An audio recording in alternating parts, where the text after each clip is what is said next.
नमस्कार, आदाब, सत श्री अकाल। मैं देता हूं आपको रिपब्लिक इंडिया, ब्रिटिश इंडिया और ईस्ट इंडिया के नोट और सिक्कों की जानकारी।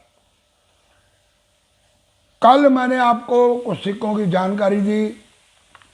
इससे पहले आपको कुछ म्यूल कॉइन के सिक्कों के बारे में बताया। कल भी आपको 2 म्यूल कॉइन की जानकारी दी और इसके साथ ही ईस्ट इंडिया कंपनी के समय के बनाए हुए 1/2 रुपीस के सिक्कों की जानकारी दी। कल मैंने पेश की आपके सामने 2 शॉर्ट और 2 लॉन्ग वीडियो। एक लॉन्ग वीडियो में मैंने आपको बताया 1 रुपये का डॉक्टर भीमराव अंबेडकर के म्यूल कॉइन के बारे में और दूसरा 50 पैसे के मत्स्य उद्योग के बारे में। जिन्होंने इस वीडियो को नहीं देखा वो देख सकते हैं। और जिनके पास है सिल्वर कॉइन 1/2 रुपीस के एक ऐसा सिक्का 1976 जो है मार्केट से नदारद अभी तक नहीं आया। अगर वो सिक्का मार्केट में उपलब्ध होता है तो क्या कीमत लग सकती है उसकी? क्या 10 लाख, 15 लाख, 20 लाख, 25 लाख? कुछ अंदाज़ा नहीं लगाया जा सकता, क्योंकि इस तरह के सिक्के जो मार्केट से नदारद होते हैं और अचानक मार्केट में आते हैं तो उन सिक्कों की कीमत क्या तय हो, ये बेचने और खरीदने वाले के ऊपर निर्भर करता है। कुछ सिक्के मार्केट के अंदर ऐसे भी हैं OMS कॉइन 50 पैसे के। शुरुआती दौर में जब बनाए गए निकल के सिक्के, उस समय कुछ सिक्के कॉपर निकल के आए। मेरे पास भी 50 पैसे के ऐसे सिक्के हैं कॉपर निकल के बने हुए, जिनका वजन भी ज़्यादा है 5.6 ग्राम, जबकि 5 ग्राम के सिक्के बनाए गए थे। अगर आज उन सिक्कों की बात की जाए तो बहुतों के पास ये सिक्के निकले हैं, परंतु इनका खरीदार कोई भी नहीं है। अभी तक कहा जाता है कि इनका रेट तय नहीं हुआ। कुछ इस तरह की धांधलेबाजी भी चलती है इस कॉइन कलेक्शन की दुनिया के अंदर। जो लोग कीमतें तय करते हैं वो लोग ही इस तरह की बातें करने लग जाते हैं, तो हो जाती है बड़ी मुश्किल। आज मैं आपको देने जा रहा हूं 5 रुपए के 9 ग्राम के बनाए गए सिक्के। 1992 से लेकर सन 2004 तक इन सिक्कों के अंदर मैं पहले आपको वीडियो बनाकर दे चुका हूं, जिसमें मैंने आपको फ्लैट लॉइन डाई वैरायटी के बारे में बताया कि किस किस सन के अंदर फ्लैट लॉइन डाई वैरायटी बनी। और आज मैं आपको रेडियर एज और स्मूथ एज के सिक्कों की भी जानकारी दूंगा। साथ ही आपको ये बताता चला जाऊंगा कि कौन कौन से सिक्के किस किस मिंट के अंदर बने और कौन सा सिक्का आता है रेयर की कैटेगरी में, कौन सा सिक्का ऐसा था जो था नदारद, अचानक आया मार्केट के अंदर और कीमत पहुंच गई लगभग 5,000 रुपये तक। तो शुरू करें 1992 से। इससे पहले कृपया आप लोग चैनल को कर लो सब्सक्राइब, दबा दो बेल आइकन के घंटे, दे दो एक लाइक। तो शुरू करते हैं 1992। बम्बई, कलकत्ता और हैदराबाद के मिंट से सिक्के बनाए गए और इन सिक्कों के अंदर कलकत्ता मिंट का सिक्का, जी हाँ कलकत्ता मिंट का सिक्का वो आता है। कुछ सिक्के आते हैं रेडियर एज की वैरायटी के अंदर। वैसे ये सिक्के जनरली बनाए गए स्मूथ एज के, सिक्योरिटी एज के, परंतु कुछ सिक्के ऐसे हैं जो रेडियर एज और स्मूथ एज के अंदर सिक्के आते हैं। यहाँ आप लोगों ने ध्यान ये देना कि जैसे मैं आपको बताता हूँ कि रेडियर एज का सिक्का तो सिक्योरिटी एज तो जनरली सिक्का, रेडियर एज जो है वो रियर सिक्का, और अगर रेडियर एज की जगह आपको मिल जाता है स्मूथ एज तो वो रियर टू रियर, यानी कि जो सिक्के का भाव मैं बताऊंगा उससे भी कम से कम 2 गुना उसकी कीमत बन जाती है। तो रेडियर एज के सिक्के जनरली कीमत रखते हैं 200-250 रुपये यूएनसी कंडीशन के अंदर।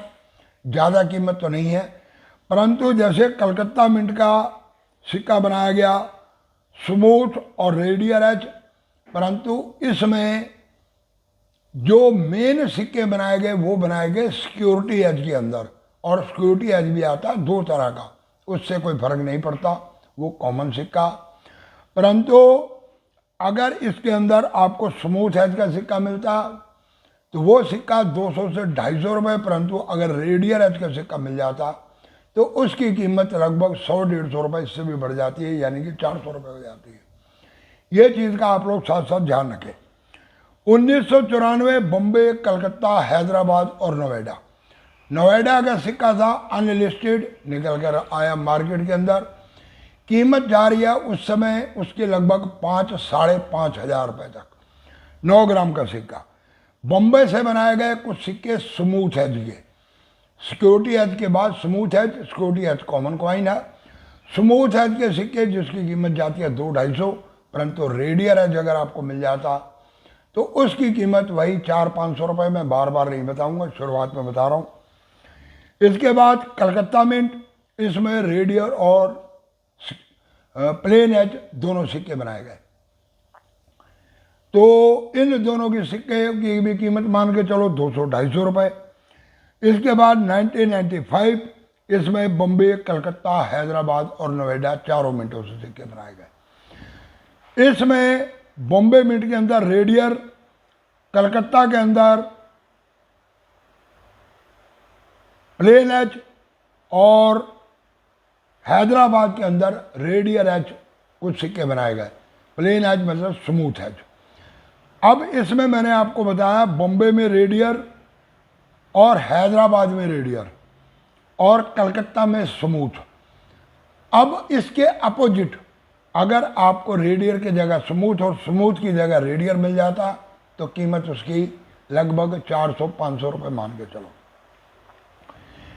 परंतु इसमें नोएडा मिंट का सिक्का ये कुछ स्केल की कैटेगरी में 100-120 रुपये की कीमत रखता है यूएनसी कंडीशन में। कॉमन सिक्का तो शायद नहीं बिकता, परंतु अगर आपके पास यूएनसी चमचमाता हुआ बिल्कुल साफ सुथरा विदाउट डेंटिंग बेंडिंग है तो 100-125 रुपये तक इसकी कीमत जाती है। 1995 इसमें 1996 बम्बे और हैदराबाद बनाए गए रेडियर एज और कलकत्ता में बनाया गया स्मूथ एज। अगर इसके अपोजिट रेडियर की जगह स्मूथ और स्मूथ की जगह रेडियर मिल जाता है तो कीमत 400 रुपये, परंतु यही सिक्के मिलते हैं तो कीमत जाती है वही लगभग 200-250 रुपये।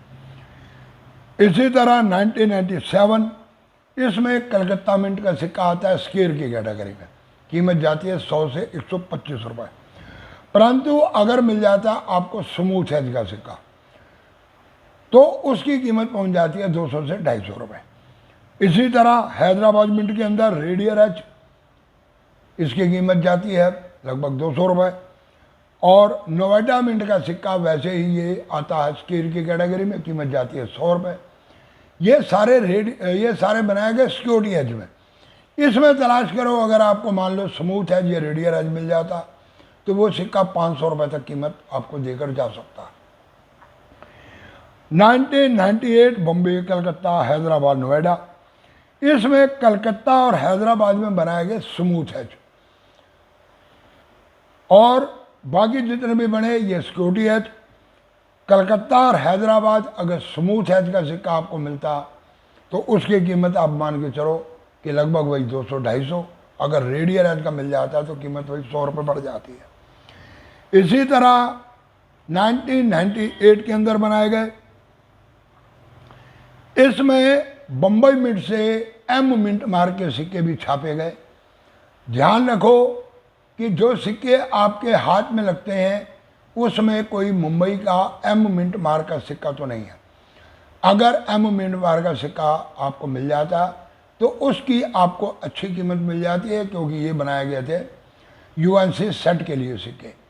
परंतु वेबसाइट पे इसका एक अलग तरीके से जिक्र किया गया। मुझे डाउट है कि शायद हो सकता है 1999 का बॉम्बे मिंट का एम मिंट मार का सिक्का भी सर्कुलेशन में आया हो, बहुत कम आया हो।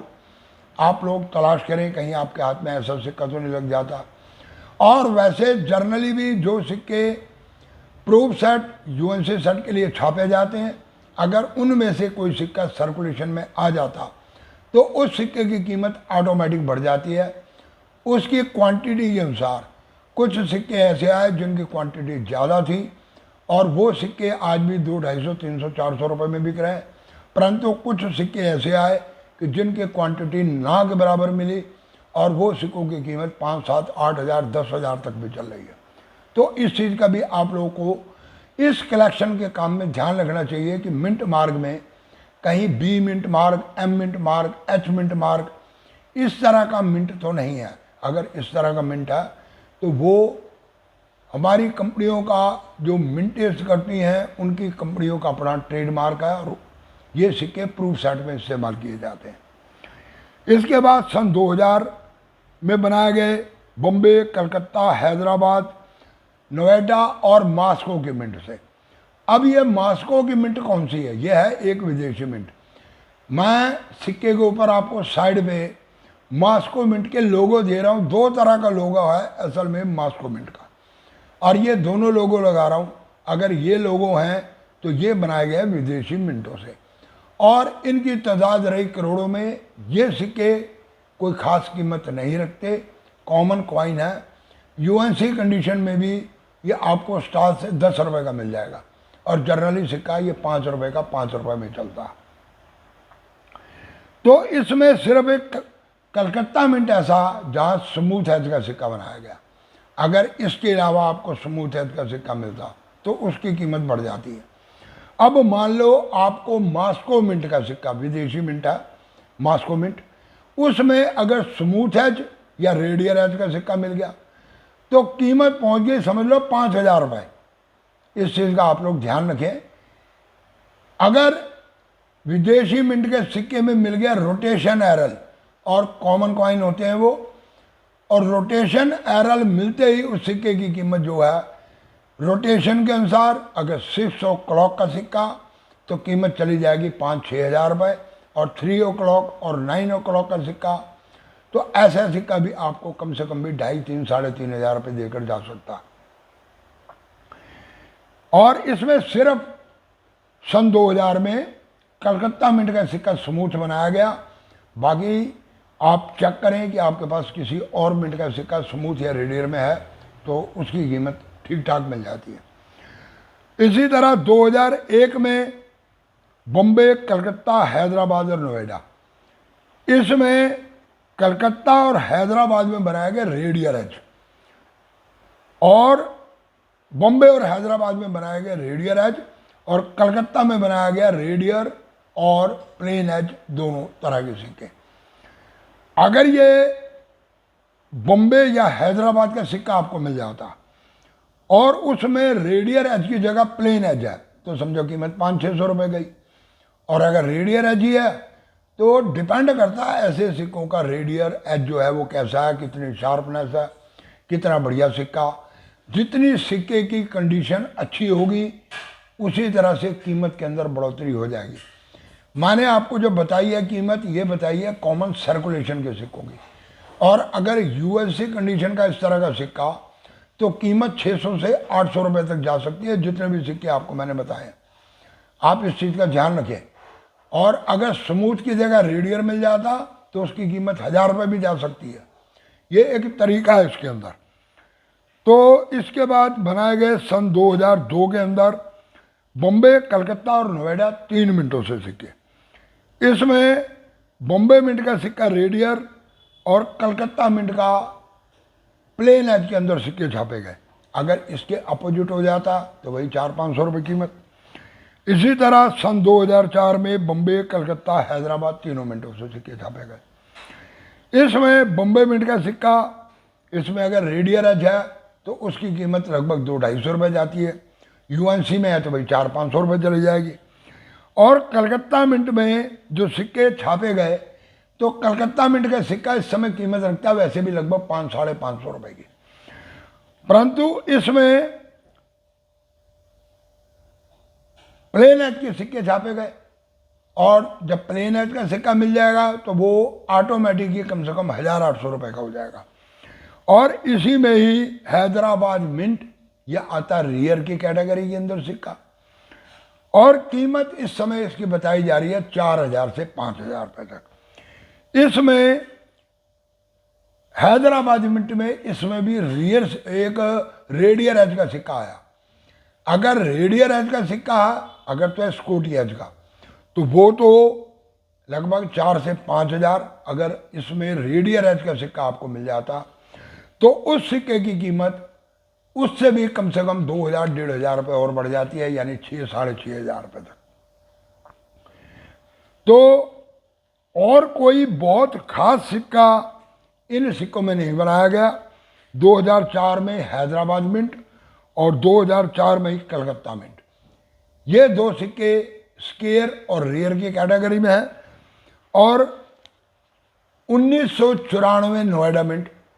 आप लोग ध्यान रखें कि बम्बई मिंट समझ के कहीं नोएडा मिंट का सिक्का ना किसी के हाथ में दे दे।